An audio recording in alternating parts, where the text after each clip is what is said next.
Sur ce début d'année et sur ces 6 premiers mois, je dirais nous sommes sur un marché en progression, plus 18% au niveau des matériels et à peu près plus 13% sur le chiffre d'affaires. Pourquoi ? D'une part, ça a été toutes les livraisons des commandes de fin d'année 2011 chez les loueurs que nous avons livrées sur ce début d'année, qui donne une bonne progression.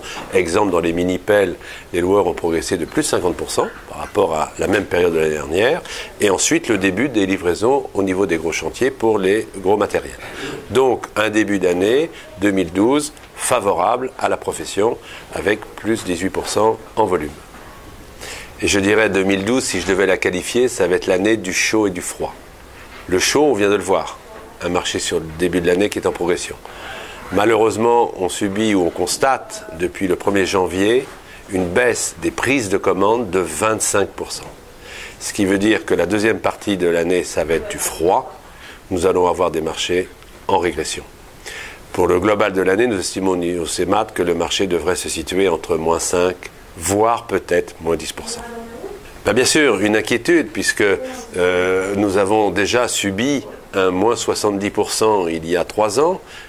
Ensuite, on a eu un début de reprise à plus 30 en 2010, plus 34 en 2011, mais nous sommes toujours qu'à moins 40%, voire moins 30% sur le marché moyen. Donc on est encore à un niveau bas. Donc on avait besoin de cette reprise de marché.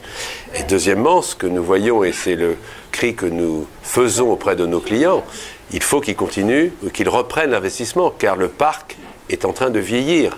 3 marchés à moins de 40% par rapport à un marché normal veut dire que nos clients renouvellent moins vite le matériel. Donc le matériel vieillit.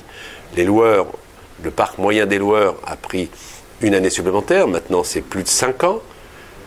En 2013, ça va être plus de 6 ans.